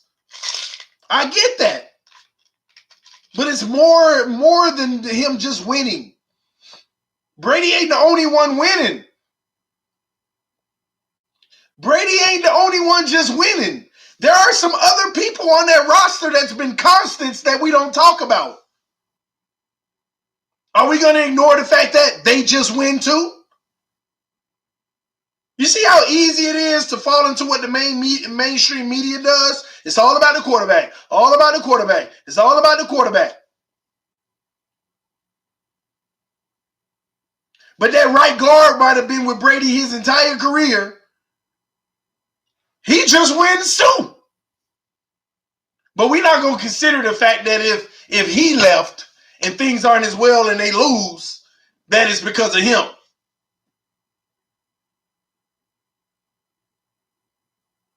Thank you, Angry. It's the organization that's winning. Nah, this is water, man. I got a goal for myself. 10 days, 10 pounds. 10 days, 10 pounds. I gained 2 pounds. I gained 2. Still trying to cut it down, y'all. I gained 2 over the last week. Spending time with the family and all that, man. I can't hang out, man, because they be cooking. They be like, you better eat. Excuse me. But I gained 2 pounds. So 10 pounds, 10 days, y'all. Starting today. Water, H2O. Beyond like breakfast. About 100 calories for breakfast. Water all day. Had a little bit of grilled chicken for lunch. I'm at about 300 calories for the day. And my intake can be 1,500 calories a day, and I'll still lose a pound a day. Because believe it or not, talking, burning calories. Whenever I'm not on camera, what I'm doing outside of my house, I burn calories. I burn about 3,000 a day. So that's where I'm at on that. 10, y'all. Help me out with this 10. I want to see a whole new number on that scale, man. I can't wait to get there. Let me see. Drink tea without sugar. I can't do it. Sorry, I can't do it. Can't do it. No, I can't do it. I just can't do it. I drink green tea. It still might have minimal sugar content, but I can't do it, man. Do the live stream on a treadmill. LOL. Hey, I might do that one day. Who knows? I've done it before. And then I got in an accident. Remember earlier this year, I was going to do a series of me losing 50 pounds. Y'all remember? Some of y'all remember. If y'all were with me, y'all remember. I was doing a series about losing 50 pounds. Now, mind you, believe it or not, I'm down 30. Some of y'all see the difference. I'm down 30 right now. But I was doing a series talking about the Dolphins, going live, working out, and talking about the Dolphins. And then I got into an accident. And here we go again, therapy, back hurting again, all that stuff, man. Yeah, in the last 3 years, I've been in 6 accidents. None of them my fault. Would y'all believe that? 6 accidents. 4 of them were like really tough. 6 accidents, none of them my fault. And the one I went through recently was tied at the worst, because two years and 9 months ago, in December, that was a pretty bad one. That was the first one. But 6 accidents in 3 years. It ain't even been 3 years. It was 2 years and about 8 months. 6 accidents. None of them my fault. Never hit anybody. Never. rear ends, straight on from the side. They ran the red light. We both got a green, but I'm going straight. How in the heck can you turn? Just total disregard. 6. I done been through so much, my body, pains, everything, man. Because if you knew me 3 years ago, I was a lot lighter. And after that accident, I actually gained about 40 pounds. Believe it or not. In pain, sitting around, eating and not doing anything because you're in pain, it can change your life. It can change your life, man. And about a year ago, I started doing a little better. But then when I was streaming, drinking them Angry Boys wasn't making it any better. So I stopped the Angry Boys. I mean, it may be an occasion once every 4 or 5 months or something. But had to cut it out, man. I had to do better. So in January, I said, I'm losing 50 pounds. Let's go. And I was taking y'all on the journey with me. And I was doing well. And all of a sudden, bam, another accident. Matter of fact, I'm tripping. It might have been 2 since January because the big one was in April. On our way down to Miami, I was driving from Central Florida to Miami at like 12 at night. And I'm 5 minutes away from my destination where I'm driving. 5 minutes away. And these teenagers ran the red light and just, bam, hit us straight on the front. Y'all saw the pictures. I showed y'all the pictures. On the community tab, you can keep strolling and you'll see the accident pictures. Every airbag in the car deployed. All the airbags deployed. Totaled the vehicle. Man, I done been through like 5 vehicles in 3 years. 5 vehicles. It's been stressful. It's just been a lot. A lot of stressful situations, y'all. But guess what? TD's here. Alive and well. Talking to y'all. You know how many people have one accident and can't be here alive and well talking? I'm here, man, and I thank God for it every day. I'm so grateful. Thank him every day for it, man. See, I don't understand. Some of these accidents were major. I had 3 vehicles total. Yeah, God watching over me, no question. He got me. I mean, listen, I'm protected. All right, I'm protected. I have faith, y'all. Great faith. It ain't always used to be like this. People don't understand. My life changed in the last 3 years. And the crazy thing is, like I told y'all, you know, I let y'all in on my life a little bit sometimes. 3 years ago, I was in corporate America, manager of a Fortune 500 company, insurance company, making my little 80-something thousand, doing for my fam, doing this and doing that. And that first accident changed a lot of my life, man. But the crazy thing is, this is why I tell y'all sometimes, man, God will take you through hell just to show you heaven. He will take you, he won't take you through hell. He'll allow the devil to take you through hell just to teach you a lesson and show you heaven. Just to show you heaven, man. What God got me on the path doing now is so amazing, man. I'm so happy now. And y'all know what I'm talking about. Some of y'all go to work every single day, unhappy with your job, unhappy with your career. I was making good money, take care of this, that, and this, and everything was all amazing, man. But at the end of the day, it still don't stop the fact that you're working for somebody and you're making them wealthy. And above all, nothing's wrong with that because you're supporting your family, because that's what you're supposed to do. But you're not doing what you were put here to do or what you want to do in this world. And I was even at work. It was other supervisors and stuff. Sometimes we'll be there for 30 minutes debating sports. It was even a guy 4 years ago that I worked with by the name of Justin.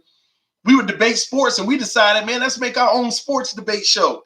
We tried something twice and it was whatever. We had fun and we stopped. But but I still, that's something I love to do. And as I'm going through all this turmoil in my life and accident after accident, got to put more money on this and more money on that. I'm going to the dealerships to get a new car. Credit's fine. Why can't I get a car? Because you just bought a car. Yeah, but that car is total. Well, once that one is paid down a little, we'll approve you at a better interest rate. Or you accept this interest rate, but that interest rate is highway robbery. Well, can y'all hurry up and pay this car off? Well, we need the title. The title hasn't been made yet. Why ain't the title been made? Because it's a new vehicle. Usually we send the title once the vehicle's fully paid. How long is the title going to be? I don't know. 4 months later, oh, we finally got the title and we paid the vehicle off. Yeah, I'm 2.5 months in on spending rental cars.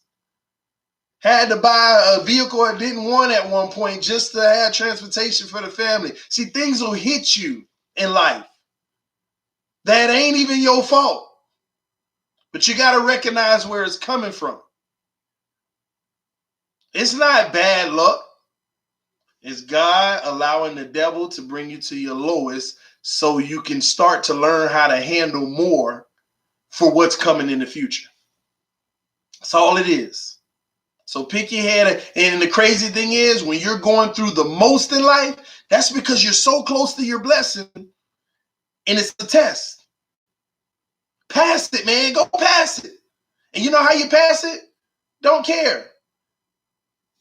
Thank him for being alive even on your worst days. That's all. Just enjoy the journey of I don't know, drama is the word. Just enjoy the journey of tough times. Because when you wake up in the morning and you say, oh, you just took a breath. And a lot of people ain't. They didn't. You just took a breath. So you enjoy that. Because trust me, it's preparing you for something bigger. It's preparing you of something bigger, man. And that's what he's been doing. And I've been getting blessed after blessings, after blessings, after blessings. And what I'm doing right now is number one, what I want to do, what I enjoy to do. And believe it or not, ladies and gentlemen, it is helping me take care of my family. It is. And the phone calls I've been getting and the emails that I've been getting, I have even more and more opportunity to do crazy big things right now. And I don't sit and sit back and say, oh yeah, I'm doing this, doing that. No, I look up in the sky or down. It don't matter where I look because he's everywhere. And I say, thank you. Just lead me the right way. Lead me the right way. And I can tell y'all now, my bigger vision is to do something bigger for people, for humanity. And as this platform continues to grow, I'm going to be more excited about videos I make of me and 5 subscribers going to this youth center to help. Sponsored by TD Fans Talk. And all the subscribers we have on this channel and the big things we're able to do. We have an opportunity to do something special over here, and I want to make sure I let y'all know what that is every step of the way. Every step of the way. So I am T. This is who I am. This is who I am, y'all. And I'm a whole lot more, and I'll continue to let you in on who I am as time goes. I continue to, as it's relevant. But I feel good about being a good guy. Because Lord knows I haven't always been.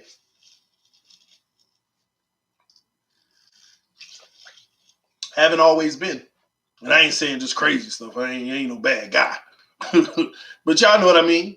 We all have our learning experience, things we go through that we learn from, and we have a responsibility to be better, to learn from it.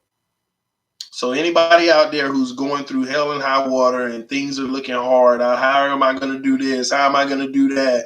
Blah, blah, blah, blah, blah, blah, blah.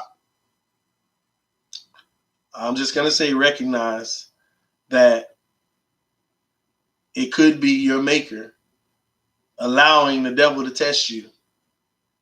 It's just like if you know what I'm talking about, go in the Bible and look at the story of Job. Go look at the story of Job.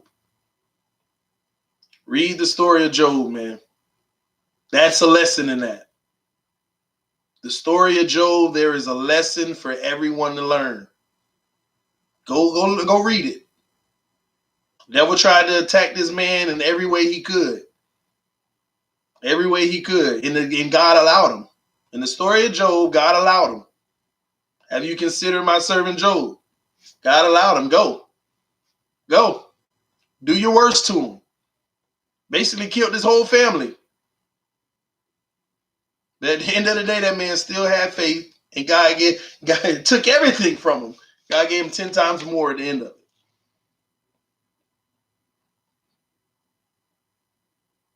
Check it out, man. I'm tell y'all now. I don't know how. Listen, I ain't claiming to be. I ain't no preacher. I mean, at the end of the day, I influence because I have a responsibility to do so. I ain't your day-to-day preacher. This, that, and this. Not claiming to be, because nobody's sin free. Nobody. Okay.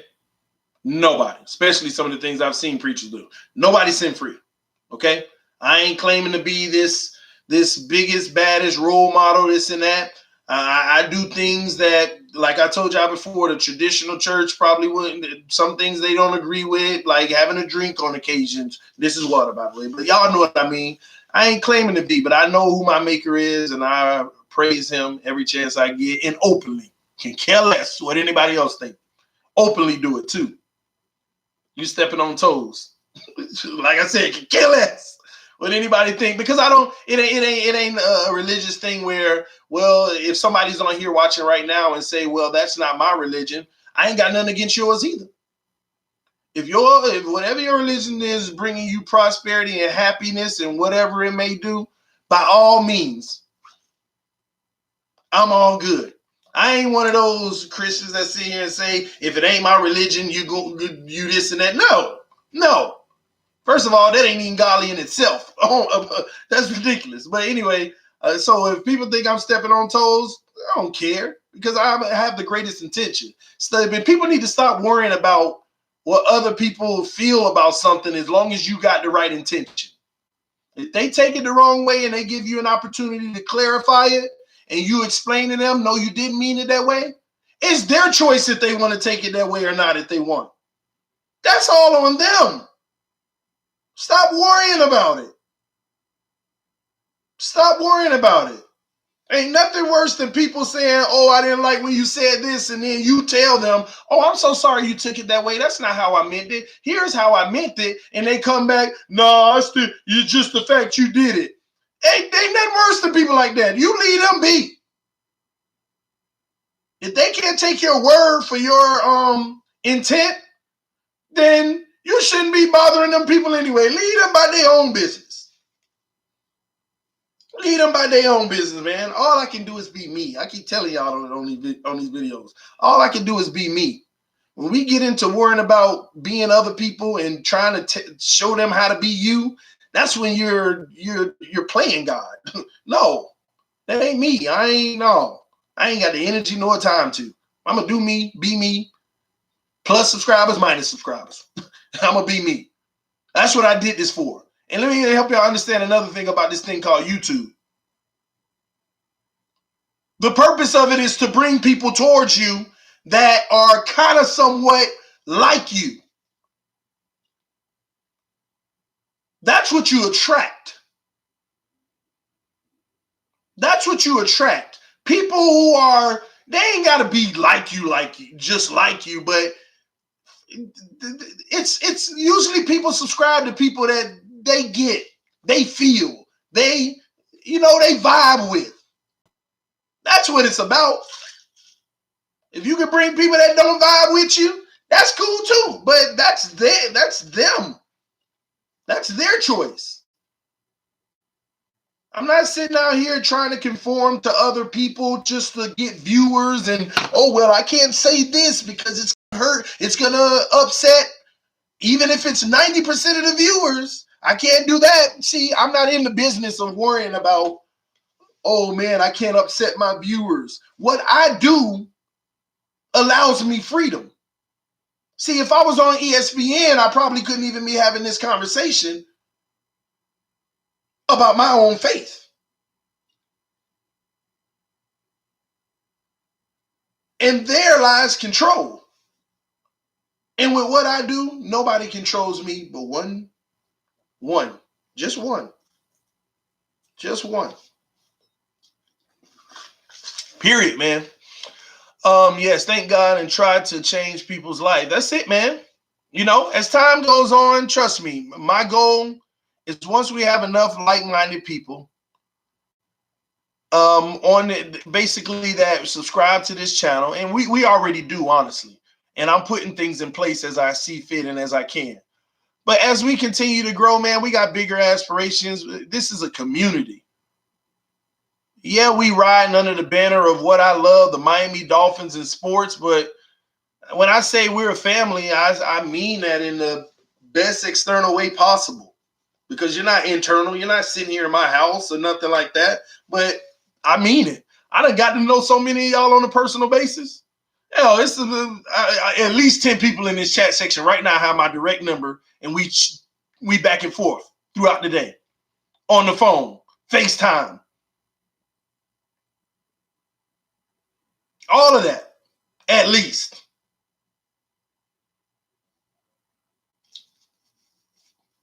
And that's real, man. I enjoy what I'm doing. I ain't trying to upset nobody, make nobody mad. I have a strong opinion just like most of y'all. Ain't no difference. That's all I'm doing, man. Talking this football best I can, enjoying my team, meeting new people, fellowshipping with new people, and building a community. Rip say I'm mad right now, 2D. No, I didn't get the chance to Vicinity. What are you talking about? Rip, do you ever email your shirt size and address to TD? I didn't get it. I'll check it out if you did. Keeping you in prayers, TD. Keep it up. Finn, appreciate you, Donald and Irene Young. Love you. Left guard Dieter limped off practice field today. I hope it ain't serious, Ron. I hope it's not serious. We have big hopes for that kid. We have big hopes for him, man. God is using you, bro, more than you can see. Crazy thing is, I see that he's using me more than I can see. I see that he's using me more than I can see. And I'm proud of it. You know, there was a part of my life where I might have been so reserved to be like, you know, I don't want people to know that I'm, you know, that I love God, because it just ain't the popular thing out here. It kind of makes you look whack, corny, or whatever. Thank God for taking me through what he took me through, because it gives you appreciation to know you should openly, honestly, and blatantly just straight up let people know who's responsible for the man you are, and all good. And everything good. You should, oh my gosh. It ain't a popular thing to do in this world these days. But over here on TD Fans Talk, y'all feel free. Y'all feel free. You feel free. Good step on them toes. I don't see the problem with it. No one. Yes, Steven. Where will McCain play? Free safety. Free safety, man. TD, what you think about if we add Clowney? Truth be told, it's starting to become a move that I want to make more and more and more. And breaking news, Albert Wilson say he is ready for week 1, just so y'all know. The Clowney move is actually a move I'm starting to want to make more and more and more. Let me tell you what I see in this team right now, why I still have high aspirations of us being very successful. If we can make a move like that, bringing Clowney in, man, y'all got to just forget the offense. Forget the offense. Just look at the defense. Look at that picture. We about to have one of those legitimate A1 defenses. And that's where you start to win a championship, is on defense.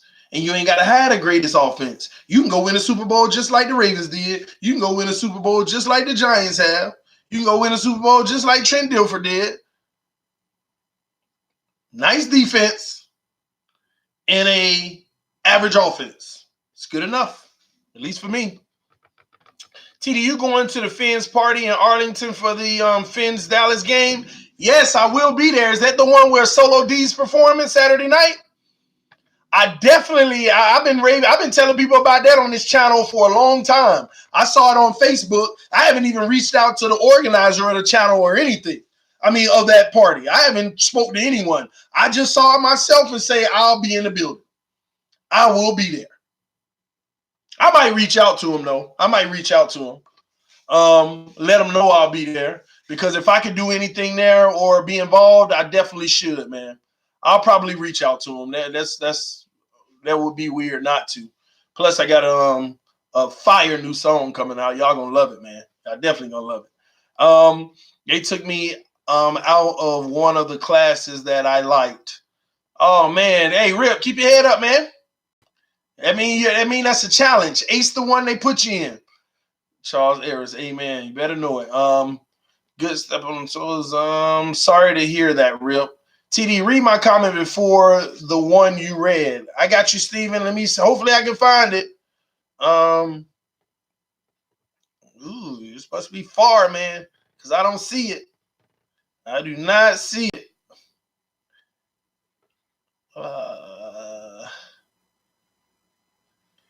Amen, TD. God bless you, bro. Appreciate that, man. If that's the one you were talking about, I appreciate you. Love you, man. Love you, man. Oh, man, I done skipped past a lot of This is the best of both worlds. Great fans talking, getting fed the world. I appreciate you, George. I'm saying George.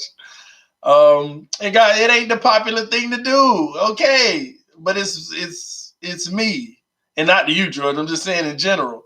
Because trust me, somebody gonna be in the comment section later, like they always do. I come here to get sports, not religion. Oh man. I'm late, TD. But do you think Kiko is on the way out too? Oh my gosh, great. Listen, see, y'all done got me off the main subject of what we were talking about. I think I done hit the quarterback. I think we've hit the quarterback conversation, and I'm gonna end this stream and come back live in about 10 minutes because we still have to talk about. Well, I already did. Luck retiring. We still have to talk about TJ McDonald, the O-line, trades, cuts. And trades and cuts is a part of Kiko. Matter of fact, forget it. I know Drake back at practice. Just want to see how he does, really. I want to hear some reports on that.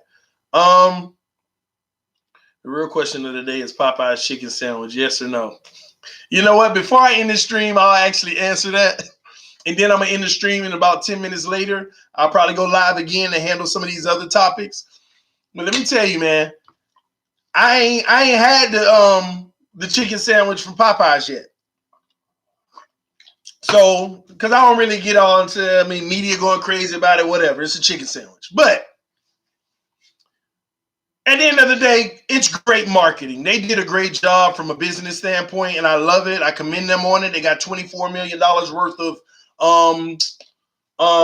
advertisement for free, just based off of a little Twitter beef and all kind of stuff like that. So me and my wife last Friday, was it? I think it was Friday. We're literally talking about, you know what, babe?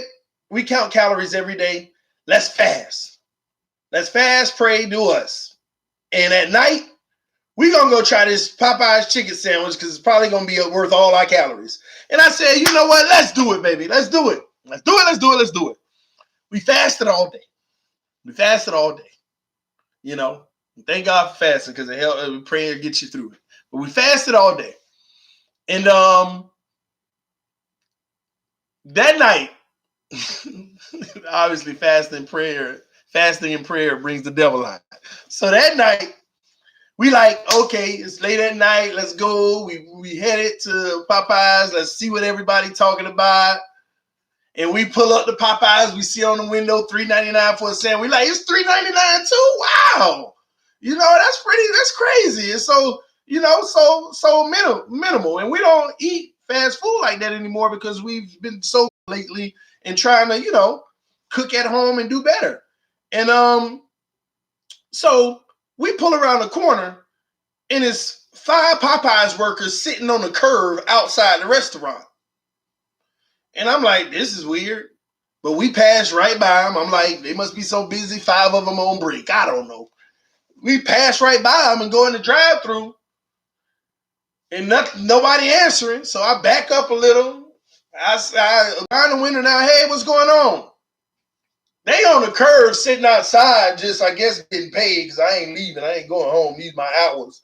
They said, hey man, the fryer's down. I'm like, oh my gosh, what do you mean the fryers are down? I'm like, oh man, let's go somewhere else. And then the wife was like, no man, this is what we wanted to do. Let's try the one that's about 20 minutes from here. We drive to that one, sit in the drive-thru for about 40 minutes just to make it up to the thing for them to tell us before we even order. We're like, hello? Hello, we don't have no chicken sandwiches. How can I help you? Oh my gosh. I'm like, first of all, y'all need some training on your service. Mad training on your service. Y'all are just terrible, man. And second off, how you gonna have something in high demand and can't keep up with supply? It's been freaking a week now, it feel like, maybe even 2 since this rave done started. And there go my wife on her phone, all on Twitter, Instagram, everything. I'm done with Popeyes. This is why I don't mess with them. They're so unprofessional. They don't do this. They don't do that. They don't have service. And then Chick-fil-A would never do this to me. I am mad. My wife was so upset. And I started to get upset because when you're that hungry, when you haven't ate all day and you're disappointed from something that you wanted to have, you start to get an attitude. Me and my wife in the car with an attitude. Just mad. I'm like, they could have told us. We just going on, man. It was kind of funny. And you know how you get that hungry attitude. You get that hungry attitude, man. It's just, man, it just ain't a pretty thing, man. It's not a pretty thing. But yeah, that's how they did us, man. So I can't even tell y'all to give y'all a thoughts on who got the better chicken sandwich. Just can't. And the crazy thing is, we're not going to go. We're not going to go get it either. We're not going to go get it. It is what it is, man. They had their shot. What's up? Finally off of work. What's up, Juan? Glad you're off, man. Enjoy your evening, man. Take a load off. I had the sandwich. You got to tell us how it was, Fake Spike. It was okay. Not worth waiting that long for though. And my sister's so crazy. She gonna put a post on Facebook talking about 30 years from now, there's gonna be a public service announcement that says anybody who had Popeye's brand new chicken sandwich in 2019 are subject to mesothelioma or something. She said she's a mess, man. I was like, stop that. People struggling with stuff like that for real. She was like, I know. Man, water coming out of my mouth, hole in my mouth. Man, closest Popeyes is 2 hours away from me. Wow. I agree with Finsanity. What she said, I missed it. Finsanity, I was okay. Not worth waiting that long for. Exactly, man. Chick-fil-A, a spicy chicken. Now, Chick-fil-A spicy chicken sandwich be rocking. That's what I do when I do it. It's been a while because I don't really try to carb it down too. Keep the carbs down. TD, 2 scenarios, but 1 answer from you. Put me on the spot. Whether Rosen is the Fins franchise quarterback or not, who do you see the Fins selecting first in the 2020 NFL draft whose first name is not Tua? Fins up. I'll give you 1 answer. There is no answer because we got to see these guys in college football this year, how they perform. Because that ain't it funny how college football works? Everybody yelling Tua right now, right?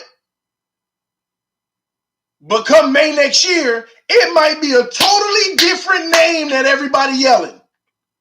Blah, blah, blah. Based off of what they do this year in football. They might have played real solid their whole career, but nobody mentioned them in the likes of Tua in their senior year. They come out here and break every record possible. That's an impossible question to answer. And I ain't just talking about the quarterback position. But in my eyes, I really really do hope that it's the trenches above anything. Trenches, either way, defense or offense. I know people still want to, it better be offensive line. Either way, trenches. Give me trenches. Give me trenches, man. All right, Chris. But it's your boy TD Fans Talk, home of the real Miami Dolphin fans. Thank y'all for tuning in again.